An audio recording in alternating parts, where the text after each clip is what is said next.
அற்புதத்தின் ஆராதனை, அபிஷேக ஆராதனை, அனல் மூட்டும் ஆராதனை, ஆராதனை, ஆராதனை ஆண்டவர்க்கே, ஆராதனை, ஆராதனை, ஆராதனை இயேசுவுக்கே, ஆராதனை, அதிகாலை ஆராதனை, ஆண்டவர்க்கே ஆராதனை. கர்த்தருடைய நாமம் மகிமைப்படுவதாக. ஆண்டவராகிய இயேசுவின் நாமத்தில் உங்கள் யாவரையும் நான் வாழ்த்துகிறேன். இந்த காலை நேரத்தில் கர்த்தருடைய வசனத்தை நாம் தியானிப்பதற்கு முன்பதாக ஒரு பாடலை பாடி தேவனுடைய நாமத்தை நாம் மகிமைப்படுத்துவோம்.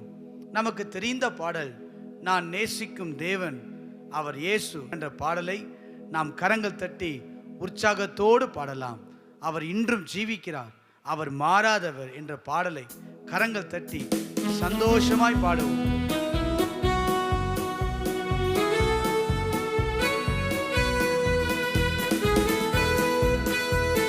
சேர்ந்து பாடுவோம். ஆண்டவரே, உம்முடைய அன்புக்காய் ஸ்தோத்திரம், உம்முடைய இரக்கத்திற்காய் ஸ்தோத்திரம், கிருபையாய் நடத்தும். நான் நேசிக்கும் தேவன் இயேசு என்றும் ஜீவிக்கிறார், அவர் நேற்றும் இன்றும் நாளை என்றும் மாறாதவர், அவர் நேற்றும் இன்றும் நாளை என்றும் மாறாதவர். நான் பாடி மகிழ்ந்திடுவே, என் இயேசுவை துதித்திடுவே, நான் பாடி மகிழ்ந்திடுவே, என் இயேசுவை துதித்திடுவே, என் ஜீவிய காலமெல்லாம் அவர் பாதத்தில் அமர்ந்திருப்பே, என் ஜீவிய காலமெல்லாம் அவர் பாதத்தில் அமர்ந்திருப்பே. சொல்லி பாடலாமா? நான் நேசிக்கும் தேவன் இயேசு என்றும் ஜீவிக்கிறார், அவர் நேற்றும் இன்றும் நாளை என்றும் மாறாதவர், அவர் நேற்றும் இன்றும் மாறாதவர், மாறாதவர். கடலாம் துன்பத்தில் தவிக்கும் வேளர் படகாய் வந்திடுவார், கடலாம் துன்பத்தில் தவிக்கும் வேளையில் படகாய் வந்திடுவார், இருள்தனிலே பகலனவாய் இயேசுவே ஒளி தருவார், இருள்தனிலே பகலவனாய் இயேசுவே ஒளி தருவார். நான் பாடி மகிழ்ந்திடுவே, என் இயேசுவை துதித்திடுவே, நான் பாடி மகிழ்ந்திடுவே, என் இயேசுவை துதித்திடுவே, என் ஜீவிய காலமெல்லாம் அவர் பாதத்தில் அமர்ந்திருப்பே, என் ஜீவிய காலமெல்லாம் அவர் பாதத்திலே, அவர் பாதத்தில் அமர்ந்திருப்பே. நான் நேசிக்கும் தேவன் இயேசு என்றும் ஜீவிக்கிறார், அவர் நேற்றும் இன்றும் நாளை என்றும் மாறாதவர், அவர் நேற்றும் இன்றும் நாளை என்றும் மாறாதவர். பாவ நோயாலே வாடும் நேரத்தில் மருத்துவராகிடுவார், பாவ நோயாலே வாடும் நேரத்தில் மருத்துவராகிடுவார், மயங்கி விழும் பசிதனிலே மன்னாவை தந்திடுவார், மயங்கி விழும் பசிதனிலே மன்னாவை தந்திடுவார். நான் பாடி மகிழ்ந்திடுவே, என் இயேசுவை துதித்திடுவே, நான் பாடியே மகிழ்ந்திடுவே, என் இயேசுவை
என்றும் ஜீவிக்கிறார். அவர் நேற்றும் இன்றும் நாளை என்றும் மாறாதவர். அவர் நேற்றும் இன்றும் நாளை என்றும் ஆமென் மாறாதவர். அவர் நேற்றும் இன்றும் நாளை என்றும் மாறாதவர். அவர் நேற்றும் இன்றும் நாளை என்றும் மாறாதவர். அவர் நேற்றும் இன்றும் நாளை என்றும் மாறாதவர். கண்களை மூடி நாம் செபிப்போம். தகப்பனே, இயேசுவின் நாமத்தில் உம்முடைய கரத்தின் ஆளுகைக்குள் வருகிறோம். நீர் மாறாதவர். நேற்றும் இன்றும் என்றும் மாறாத தேவனை நாங்கள் ஆராதிக்கிறோம். ஆண்டவரே, ஆண்டவரே, சூழ்நிலைகள் மாறலாம், காலங்கள் மாறலாம், உறவுகள் மாறலாம், நம்பினவர்கள் மாறலாம், ஆனால் உம்முடைய வார்த்தை மாறாதது.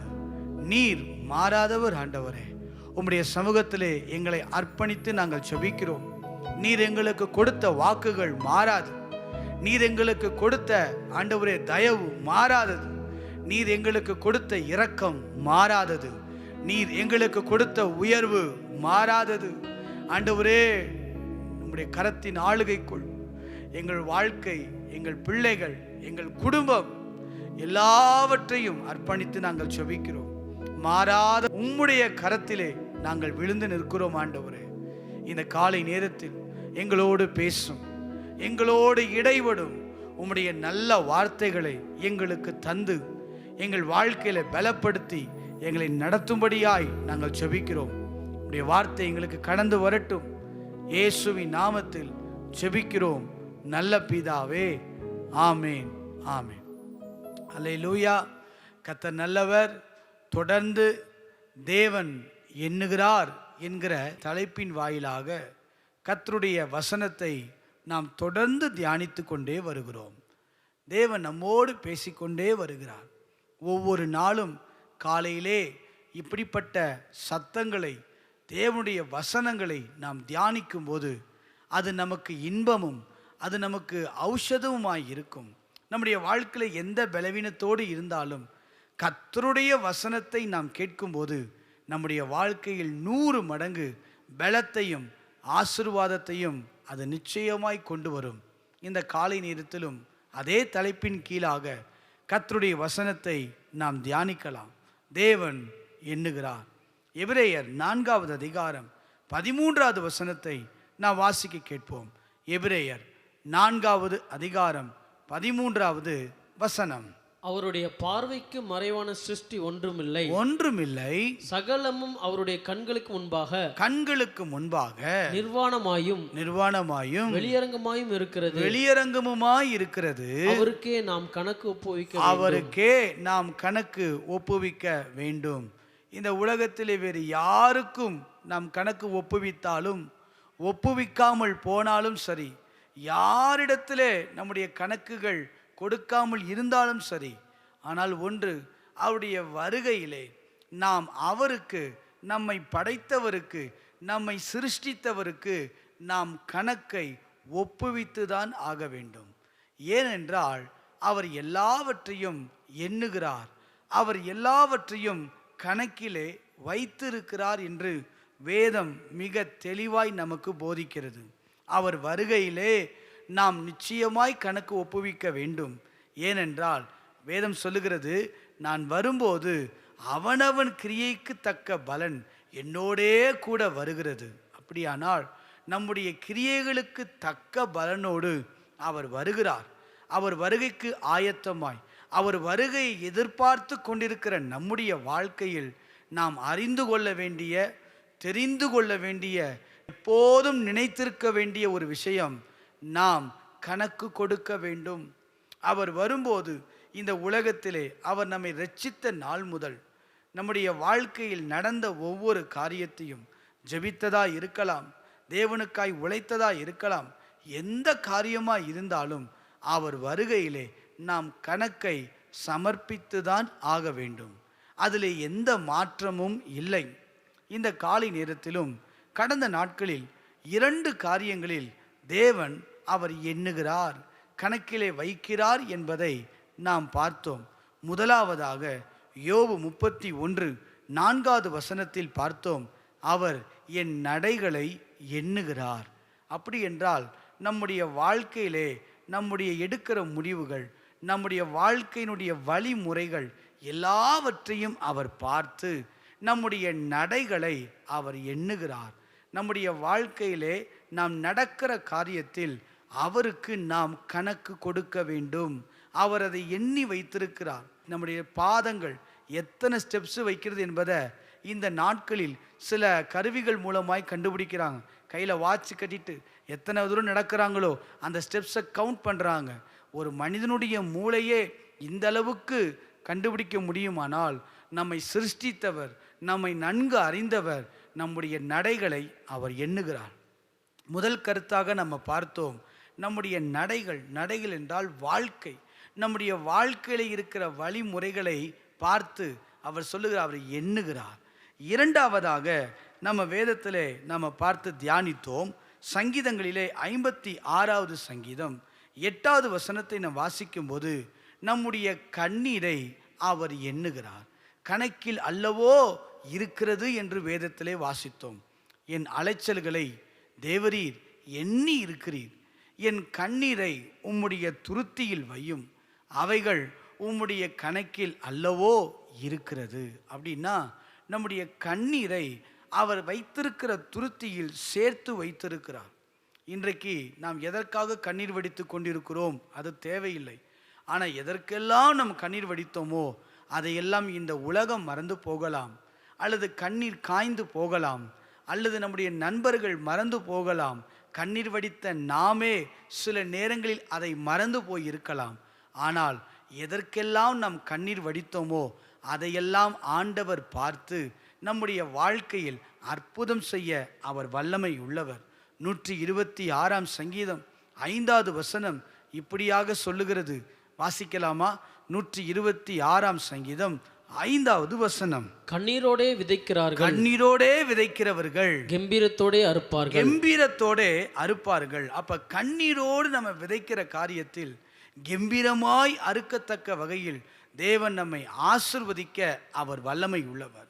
எந்த விஷயத்தில் ஆனாலும் சரி, நாம் கண்ணீரோடு விதைத்திருப்போமானால் கலங்க தேவையில்லை, கவலைப்பட தேவையில்லை.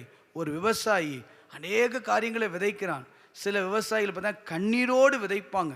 சில விதைகளை தண்ணீரில் போட்டுட்டு அதை ஊற வச்சதுக்கு அப்புறம் தான் எடுத்து விதைப்பாங்க. ஏன்னா அப்போதான் அது பலன் கொடுக்கும்.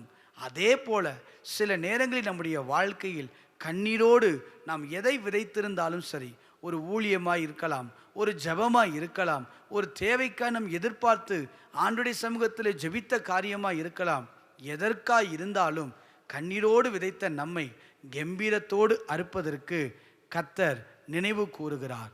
ஏன்? அவர் கண்ணீரை கணக்கில் வைத்திருக்கிறார். இன்றைக்கும் ஒரு 2 கருத்துக்களை பார்த்து நாம் ஜெபித்து கடந்து போகிறோம். மத்தேயு 12வது அதிகாரம் 36வது வசனத்தை நாம் வாசிக்க கேட்போம். தேவன் எதையெல்லாம் எண்ணுகிறார்? வாசிக்கலாம். மத்தேயு 12வது அதிகாரம் 36வது வசனம். மனுஷர் பேசும் வீணான வார்த்தைகள் யாவையும், நல்ல கவனிங்க, மனுஷர் பேசும் வீணான வார்த்தைகள் யாவையும் குறித்து நியாய தீர்ப்பு நாளிலே, நியாய தீர்ப்பு நாளிலே கணக்கு ஒப்புவிக்க வேண்டும் என்று, கணக்கு ஒப்புவிக்க வேண்டும் என்று உங்களுக்கு சொல்லுகிறேன், உங்களுக்கு சொல்லுகிறேன். இயேசு சொன்ன காரியம், மனுஷர் பேசும் வீணான வார்த்தைகள் யாவையும். பேசுகிற எல்லா வார்த்தைக்கும் ஒரு பக்கம் கணக்கு கொடுக்க வேண்டியதா இருந்தாலும் சில நேரங்களில் வீணான வார்த்தைகள் நம்ம பேசுகிற காரியங்களில் பிரயோஜனமில்லாத வார்த்தைகள் பேசியிருப்போமானால் நியாய தீர்ப்பு ஒரு நாள் வரும், அதிலே நாம் கணக்கு கொடுக்க வேண்டும். தேவன் எதை எண்ணுகிறார்? God counts our words. முதல்ல நம்ம பார்த்தோம், God counts our steps. நம்முடைய நடைகளை எண்ணுகிறார். இரண்டாவது நம்ம பார்த்தோம், God counts our tears. நம்முடைய கண்ணீரை தேவன் எண்ணுகிறார். நம்பர் 3, மூன்றாவது காரியம், God counts our words. நம்முடைய வார்த்தைகள், நாம் பேசுகிற வார்த்தைகளுக்கு நிச்சயமாய் நாம் கணக்கு ஒப்புவிக்க வேண்டும். அது யாராய் இருந்தாலும் சரி, ஒருவேளை விசுவாச மக்களாக இருந்தால் நாம இருந்தாலும் சரி, அல்ல உலகத்தில் இருந்த மற்ற மக்களாக இருந்தாலும் சரி, யாராக இருந்தாலும் இந்த கடைசி நாளில் தேவன் வருகையில் நாம் அதை கணக்கு ஒப்புவிக்க வேண்டும். ஏன்? அதை அவர் கணக்கு வைத்திருக்கிறார். ஏசாயா 50வது அதிகாரம் 4வது வசனத்தை நான் வாசிக்க கேட்கலாம். ஏசாயா 50வது அதிகாரம் 4வது வசனம். இளைப்படைந்தவனுக்கு சமயத்திற்கேற்ற வார்த்தை சொல்ல நான் அறியும்படிக்கு கர்த்தராகிய ஆண்டவர் எனக்கு கல்விமானின் நாவை தந்தருளினார். நல்ல கவனிங்க, சமயத்திற்கேற்ற வார்த்தை சொல்ல நாம் அறிந்து கொள்ளும்படி கர்த்தர் நமக்கு கல்விமானின் நாவை தந்திருக்கிறார். இன்னைக்கு ஆண்டவரிடத்தில் நாம் ஜெபிப்போமானால் தேவையில்லாத காரியங்களை பேசாதபடி, தேவையில்லாத வீணான சம்பாஷணைகளை பேசாதபடி நாம் கவனித்து தப்பித்து கொள்ள கர்த்தர் நமக்கு கிருபை செய்வார். தீமோத்தேயுக்கு சொல்லும்போது கிழவி பேச்சுக்கு நீர் விலகி இரு என்று சொல்லுகிறதை நாம் வேதத்திலே வாசிக்கிறோம். சிலருடைய பேச்சுக்கள் தேவனுடைய காரியத்தை அசட்டை பண்ணுகிறதா இருக்கின்றன. சபை ஆராதனையை உட்கார்ந்து பேசுகிற காரியம், சபை நேரத்தில் எழுந்து செல்போனில் பேசுகிற காரியம், அல்லது யாருக்கும் தெரியாது என்று சொல்லி நம்ம செல்போனில் பேசின காரியங்கள், இவைகள் எல்லாவற்றையும் தேவன் கணக்கு வைத்திருக்கிறார். சற்று யோசித்து பாருங்கள். யாரையாவது குறித்து கசப்போடு பேசியிருக்கிறோமா? அவர்களுக்கு தெரியாமல் போகலாம், ஆனால் நம்முடைய தேவனுக்கு தெரியும். யாரை குறித்தாவது தவறாய் அவதூறாய் பேசியிருக்கிறோமா? அவர்களுக்கு தெரியாமல் போகலாம், ஆனால் தேவன் அதை கணக்கில் அல்லவோ வைத்திருக்கிறார். காட் கவுண்ட்ஸ் அவர் வேர்ட். எல்லா வார்த்தையும் நம்ம அவங்களுக்கு தெரியாதுன்னு நினச்சிருவோம். நம்ம பேசுனது, வீட்டில் உட்கார்ந்து பேசுனது எல்லாவற்றையும் அவங்களுக்கு தெரியாது அப்படின்னு நம்ம நினச்சிருப்போம். ஆனால் இங்கே பார்த்தீங்கன்னா வேதம் சொல்லுகிறது, அதுக்காக தான் தீமோத்தேயுவை பார்த்து சொல்கிறாரு, நீ விலகி இருப்பா. வாசிக்கலாம். 1 தீமோத்தேயு 4வது அதிகாரம் 7வது வசனத்தை நான் வாசிக்க கேட்போம். 1 தீமோத்தேயு 4வது அதிகாரம் 7வது வசனம். சீர்கேடும் கிழவிகள் பேச்சுமாய் இருக்கிற கட்டுக்கதைகளுக்கு விலகி தேவ பக்திக்கு ஏதுவாக முயற்சி பண்ண. அப்ப எது தேவ பக்தினா? சீர்கேடும் கிழவி பேச்சுக்கும் விலகிறதா தேவ பக்தி. இன்னைக்கு எனக்கு தேவ பக்தி இருக்கு அப்படின்னா நம்ம அந்த காரியத்திற்கு விலகி இருக்க வேண்டும். இதெல்லாம் நம்முடைய வாழ்க்கையில் கடைபிடிக்கணும். இஷ்டத்துக்கு நம்ம பேசவே கூடாது. ஏனென்றால் எலும்பில்லாத நாவு எப்படி வேணாலும் பேசுன்னு சொல்லுவாங்க. ஆனால் நம்முடைய தேவன் அதை கணக்கில் வைத்திருக்கிறார். வாசிக்கலாம். யாக்கோபு 3வது அதிகாரம் 6வது வசனத்தை நீங்கள் வாசித்து பாருங்கள். யாக்கோபு 3வது அதிகாரம் 6வது வசனம். நாவும் நெருப்பு தான். பாருங்க, நாவு ஒரு நெருப்பு தான். அது அநீதி நிறைந்த உலகம். நம்முடைய அவயவங்களில் நாவானது முழு சரீரத்தையும் கரைப்படுத்தி, மிக தெளிவாய் வேதம் சொல்லுகிறது, நாவானது முழு சரீரத்தையும் கரைப்படுத்தி ஆயுள் சக்கரத்தை கொளுத்து விடுகிறதாயும். யோசித்து பாருங்க, இன்னைக்கு நம்ம வாழ்க்கையே இழக்கிற அளவுக்கு அதுதான் இருக்கு. நாவில மரணமும் ஜீவனும் வைக்கப்பட்டிருக்கிறது வேதம் சொல்லுகிறது. அந்த வசனம், அந்த அதிகாரம் முழுவதும் நீங்கள் படித்து பாருங்கள். யாக்கோபு 3ஆம் அதிகாரம் 1 தொடர்ந்து நீங்கள் வாசித்து பாருங்கள். நாவை குறித்து அநேக கருத்துக்களை நீங்கள் வாசிக்கலாம். நீங்கள் 6 வசனத்துக்கு அப்புறம் 7, 8, 9 நீங்கள் படித்து பாருங்கள். நாவை குறித்து, நம்முடைய வார்த்தையை குறித்து ரொம்ப கவனமாக இருக்கணும். அப்படி இல்லைன்னு சொன்னால் ஒரு காலம் வரும், அந்த காலத்தில் நாம் கணக்கு ஒப்புவிக்க வேண்டியவர்களாக இருக்கிறோம். நல்லா யோசிச்சு பாருங்கள். இன்றைக்கி நிறைய பேர் நம்ம கவுண்ட் கொடுக்கணும். நிச்சயமாய் இன்றைக்கி நம்ம நினைக்கிறோம் யாருக்கு தெரியாது நான் பேசினது. அதான் சொன்னேன், அவங்களுக்கு கூட தெரியாமல் இருக்கலாம். பேசின நபருக்கு கூட நம்ம பேசின காரியம் தெரியாமல் இருக்கலாம். அடுத்தவங்ககிட்ட பேசும்போது சில தவறுகளாக பேசியிருக்கலாம். இன்றைக்கு நம்மை அர்ப்பணித்து தேவ சமூகத்தில் நாம் ஜெபிப்போம். ஆண்டவரே என்னை மன்னியும் என்று சொல்லும்போது நிச்சயமாய் கர்த்தர் மன்னிப்பார். இந்த காலை நேரத்தில் 3வதாக பேசும் வார்த்தைகளை குறித்து கவனமாக இருக்க வேண்டும். நீதிமொழிகள் 6வது அதிகாரம் 2வது வசனத்தை நீங்கள் வாசியுங்கள்.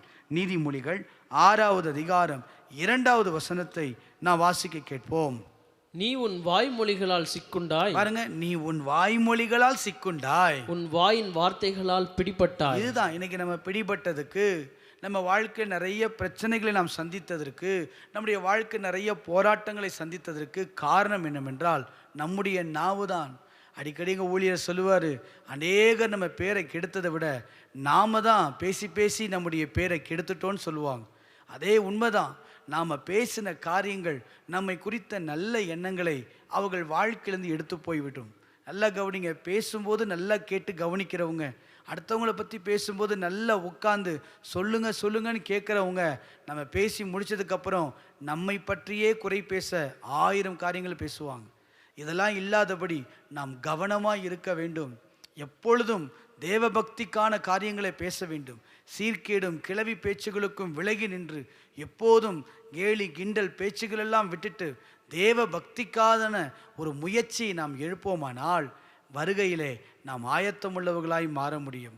3ஆவதாக, கர்த்தர் எதை கணக்கு வைக்கிறார்? நாம் பேசுகிற வார்த்தை, தேவனுடைய வார்த்தையில் ஆண்டவர் கணக்கு வைக்கிறார். 4ஆவதாக, லூக்கா 21வது அதிகாரம் 1 to 4 வரை நான் வாசிக்க கேட்போம். லூக்கா 21வது அதிகாரம் 1 to 4 வரை நான் வாசிக்க கேட்போம். அவர் கண்ணேறிட்டு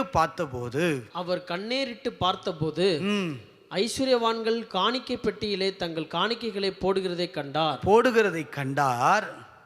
வாசிக்கலாம் 2வது வசனம்.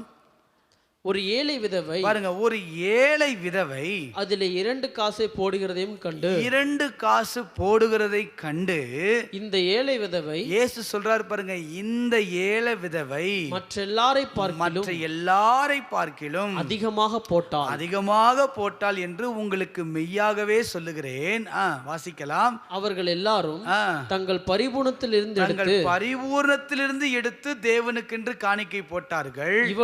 இவளோ தன் வறுமையிலிருந்து தன் ஜீவனத்துக்கு உண்டாயிருந்ததெல்லாம் போட்டு விட்டாள் என்றார். அப்ப அடுத்த 4வது காரியம், தேவனுக்கு கொடுக்கிறதை அவர் கணக்கில் வைக்கிறார். யோசித்து பாருங்க. முதல்ல நான் சொன்னேன், தேவன் எதையெல்லாம் நம்முடைய கணக்கில் வைத்திருக்கிறார்.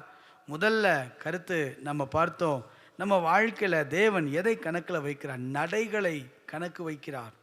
2ஆவதாக நம்முடைய கண்ணீரை கணக்கு வைக்கிறார். 3ஆவதாக பேசும் வார்த்தைகளை கர்த்தர் எண்ணி வச்சிருக்கிறார். 4ஆவதாக நம்ம கொடுக்கிறதையும் கர்த்தர் கணக்கில் வச்சிருக்கிறார். அங்கே சொல்றாரு பாருங்களேன், இந்த ஏழை விதவை மற்ற எல்லாரை காட்டிலும் அதிகமாய் கொடுத்தாள். இன்றைக்கு நான் கொடுக்கிறதை பற்றி சொல்லும்போது பணத்தை மாத்திரம் சொல்லவில்லை, தேவனுக்கு பயன்படுத்துகிற நேரத்தையும் நான் சொல்லுகிறேன். எவ்வளவு நேரம் நம்ம ஜெபிக்கிறோம், தேவனுக்கு நம்ம செய்கிற ஊழியம், தேவனுக்கு எதையெல்லாம் கொடுக்கிறோன்றது முக்கியம். ஊழியத்தை நம்ம செய்திருக்கிறோமா? நேரத்தை தேவன் கொடுத்திருக்கிறோமா? அதிக நேரம் நம்ம ஜெபித்து இருக்கிறோமா? அதிக நேரம் நம்ம பிரயாசப்பட்டிருக்கிறோமா? அதிக நேரம் தேவனுக்காய் ஊழியம் செய்திருக்கிறோமா? உலகத்துக்கு அதிகமாக ஊழியம் செய்தோமா? தேவனுக்கு அதிக நேரம் ஊழியம் செய்தோமா? உலகத்துக்கு அதிக நேரம் முக்கியத்துவம் கொடுத்தோமா? தேவனுக்கு நம்ம முக்கியத்துவம் கொடுத்தோமா?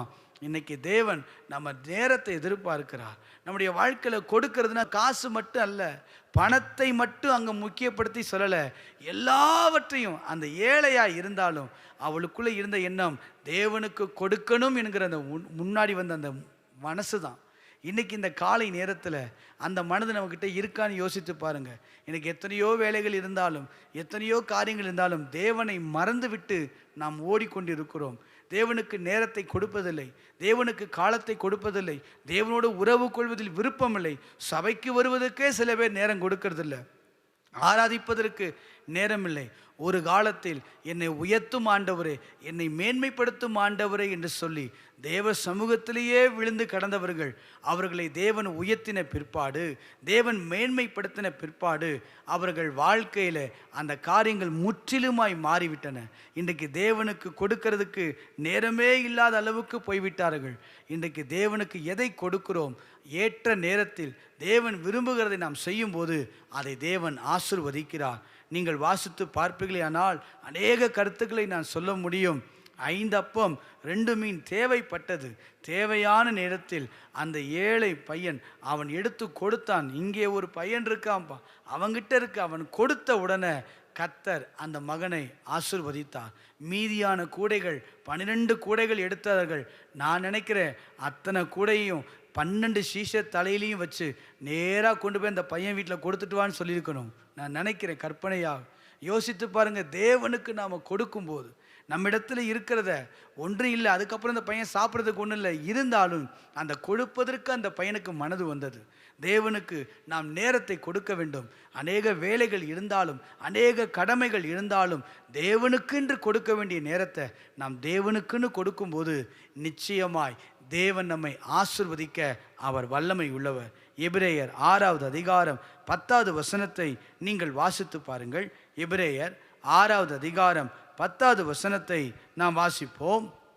ஏனென்றால் உங்கள் கிரியையையும் பாருங்க, உங்கள் கிரியையையும் நீங்கள் பரிசுத்தவான்களுக்கு ஊழியம் செய்ததினாலும், இரண்டாவது நீங்கள் பரிசுத்தவான்களுக்கு ஊழியம் செய்ததினாலும், செய்து வருகிறதினாலும் தமது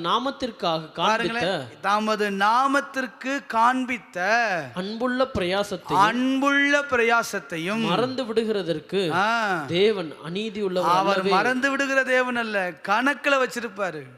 நாம கிரியையும் நம்ம பரிசுத்தவான்களுக்கு ஊழியம் செய்ததினாலும், செய்து வருகிறதினாலும், தமது நாமத்திற்கு காண்பித்த அன்புள்ள பிரயாசம், அவர் நாமத்து நிமித்தமாய் நாம் காண்பித்த அந்த பிரயாசத்தை மறந்து விடுகிற தேவன் அல்ல, அவர் அதை கணக்கில் வைத்திருப்பார். எத்தனை நாள் சபையில் வந்து ஊழியம் செய்தோம், எத்தனை நாள் தேவனுக்காக ஊழியம் செய்தோம், எத்தனை நாள் நம்முடைய பணித்தளத்தில், நம்முடைய பகுதியில், நம்முடைய வீட்டிடத்தில், நண்பர்கள் மத்தியில் எதெல்லாம் செய்தோம், எல்லாவற்றையும் தேவன் கணக்கு வைத்து நம்மை ஆசீர்வதிக்க மேன்மையுள்ள தேவனாக இருக்கிறார். நான் தான் சொன்னேனே, அந்த விதவை தாய் போட்டவுடன் அந்த காசை மட்டும் நான் சொல்லலை. எங்கள் ஆண்டு சொல்ல பாருங்க, பரிசுத்தவான்களுக்கு ஊழியம் செய்ததினாலும், நீங்கள் செய்து வந்தாலும், அவர் அன்பு நிமித்தமாய் நீங்கள் காட்டின பிரயாசத்தையும் அவர் மறந்து விடுகிற அநீதி உள்ளவர் அல்ல, அவர் நிச்சயமாய் நினைவு கூர்ந்து நம்மை ஆசீர்வதிக்க அவர் வல்லமை உள்ளவர். 4 கருத்துக்களை இந்த காலை நேரத்திலே நாம் பார்த்திருக்கிறோம். இந்த 4லும் நாம் உண்மை உள்ளவர்களாய் இருப்போம். கேட்ட சத்தியத்தை அப்படியே நாம் விட்டு கடந்து போகாதபடி நாம் கவனித்து பார்க்க வேண்டும். God count our offering அல்லது கிவிங், தேவனுக்கு நாம் எதை கொடுக்கிறோம் என்பதிலே அவர் கவனமாக இருக்கிறார். எல்லாம் ஜபிக்கிறதுக்கு வாய்ப்புகள் கிடைத்தும் நாம் ஜபிக்காமல் இருப்போமானால் அது பாவம், அது தேவனுக்கு செய்கிற துரோகம். யோசித்து பாருங்க, இன்னைக்கு ஜபிப்பதற்கு நேரம் கிடைத்தும் நாம் ஜெபிக்காமல் இருக்கிறோம். வேதம் வாசிப்பதற்கு நேரம் கிடைத்தும் வேதம் வாசிக்காமல் இருக்கிறோம். ஊழியம் செய்வதற்கு நேரம் கிடைத்தும் ஊழியம் செய்யாமல் இருப்போமானால் அது தேவனுடைய பார்வையிலே மிகவும் வருத்தத்தை ஏற்படுத்தும். இந்த காலை நேரத்தில் சற்று நிதானமாய் யோசித்து பார்ப்போம். நாம் தேவனுக்கு நம்மையே கொடுக்க வேண்டும். ரோமர் 12:1 வசனம் சொல்லுகிறது, வாசிக்கலாம். கடைசியாக ரோமர் 12வது அதிகாரம் 1வது வசனம். அப்படி இருக்க சகோதரரே, நீங்கள் உங்கள் சரீரங்களை பாருங்க, உங்கள் சரீரங்களை பரிசுத்தமும் தேவனுக்கு பிரியமுமான ஜீவ பலியாக ஒப்பு கொடுக்க வேண்டும். எதை ஒப்பு கொடுக்கணும்? சரீரத்தை ஒப்பு கொடுக்கணும்.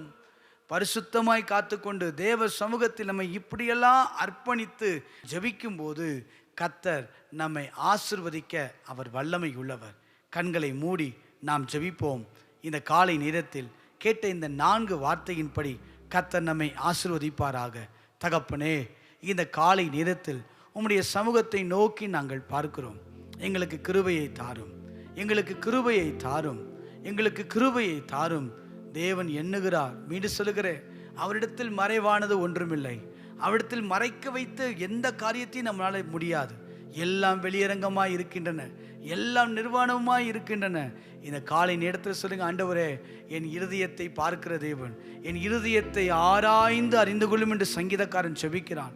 இந்த காலை நேரத்தில் அப்படியே அர்ப்பணித்து, ஆண்டவரே, என்னுடைய காரியங்களை எண்ணுகிறவர், என் நடைகளை எண்ணுகிறவர், என் பேச்சை பார்க்கிறவர். நான் ஒருவேளை தவறாய் பேசியிருப்பேனே ஆனால், ஊழியருக்கு விரோதமாய், சபைக்கு விரோதமாய், மற்றவர்களுக்கு விரோதமாய், என்னை துன்பப்படுத்துவதற்கு விரோதமாய் ஏதாவது நான் பேசியிருப்பேன் ஆனால் என்னை மன்னியும் என்று சொல்லி கேட்கும்போது கர்த்தர் நம்மை மன்னித்து நம்மை ஆசீர்வதிக்க வல்லமை உள்ளவர். தகப்பனே, இந்த காலை நேரத்தில் நல்ல வார்த்தைகளுக்காக ஸ்தோத்திரம். கேட்ட வார்த்தைகளின்படி தங்கள் வாழ்க்கையை ஆண்டவரே நினைவு கூர்ந்து அவர் வருகைக்கு ஆயத்தமுள்ளவர்களாய் மாற கர்த்தர் அனுக்கிரகம் செய்வீராக. உம்முடைய கிருபை, உம்முடைய சமாதானம் வெளிப்படுவதற்காக நன்றி. இயேசுவின் நாமத்தில் ஜெபிக்கிறோம் நல்ல பிதாவே. கரங்களை உயர்த்தி அப்படியே சொல்லுங்க பாப்போம். தகப்பனே எங்களை ஆசீர்வதியும்னு சொல்லுங்க. இந்த காலை நேரத்தில் உங்களை ஆசீர்வதிக்க ஆண்டவர் விரும்புகிறார். இந்த 4 காரியத்திலும் நீங்கள் கண்டிப்பாய் ஒரு மாற்றம் இருக்குமானால், ஒரு திருத்தம் இருக்குமானால் நிச்சயமாய் நம்மை ஆசீர்வதிப்பார். இளைய குமாரன் திரும்பி வந்ததற்காக சந்தோஷப்படுகிற தேவன் அல்ல, திருந்தி வந்ததை பார்த்து ஆசீர்வதித்த தேவன். இந்த 4 காரியத்தில் ஏதாவது ஒரு மாற்றத்தை நம்முடைய வாழ்க்கை நாம் ஏற்படுத்துவோமானால் நிச்சயமாய் தேவன் நம்மை ஆசீர்வதிப்பார், தேவன் நம்மை உயர்த்துவார். கண்களை மூடி ஹல்லேலூயா ஹல்லேலூயா ஹல்லேலூயா ஹல்லேலூயா. நல்ல ஆண்டவரே, உம்மை நன்றியோடு நாங்கள் துதிக்கிறோம். இந்த காலை நேரத்தில் கேட்ட வார்த்தையின்படி ஒரு அபியாசப்படுத்துகிற கிருபையை தாங்க. விண்ணப்பத்தை பதிவிட்டு கொண்டிருக்கிற ஒவ்வொருவருக்காக நாங்கள் ஜெபிக்கிறோம். ஆண்டவரே, இந்த விண்ணப்பங்களை எல்லாம் பார்த்து ஒத்தாசி அனுப்பி அற்புதங்களை கத்த செய்வீராக. உம்முடைய விடுதலை உண்டாகட்டும், அற்புதங்கள் நடக்கட்டும், தேவைகள் சந்திக்கப்படட்டும். ஒரு பெரிய ஆசீர்வாதத்தை இவர்கள் பார்க்க கிருபை தருவீராக. இந்த நாள் ஜெயமாய் மாறட்டும். தானியேலின் காரியமோ ஜெயமாய் இருந்து வாசிக்கிறோமே, அந்த ஜெயத்தை கத்த தருவீராக. ஆண்டவரே, காற்றையும் காண மாட்டீர்கள், மழையும் காண மாட்டீர்கள், ஆனால் வாய்க்கால்கள் நிரப்பப்படும் என்று சொன்ன தேவன் இந்த காலை நேரத்தில் சூழ்நிலைகள் எதிராக இருந்தாலும், ஆண்டவரே குழப்பங்கள் அதிகமாக இருந்தாலும், தடைகள் எதிர்த்து நின்றாலும் அதையெல்லாம் தாண்டி சென்று அற்புதங்களை கத்த செய்வீராக. ஒரு விடுதலையை தேவன் எனக்காய் இதை செய்தார் என்று சாட்சி கூறும் அளவுக்கு அற்புதங்களை தேவர் செய்து நீ நடத்தும்படியாய் நாங்கள் ஜெபிக்கிறோம். இந்த காலை ஆராதனையிலே பங்கு கொண்ட ஒவ்வொருவரையும் ஆசீர்வதியும். இதை கேட்கிற ஒவ்வொருவரின் வாழ்க்கையிலும் மாற்றத்தை ஏற்படுத்த தேவன் அனுக்கிரகம் செய்யும்படியாய் நாங்கள் ஜெபிக்கிறோம். ஆசீர்வதியும், பலப்படுத்தும். இயேசுவின் நாமத்தில் ஜெபிக்கிறோம் நல்ல பிதாவே, ஆமேன். சேர்ந்து சொல்லுவோம். என் ஆத்துமாவே கர்த்தரை ஸ்தோத்திரி, என் முழு உள்ளமே பரிசுத்த நாமத்தை ஸ்தோத்திரி.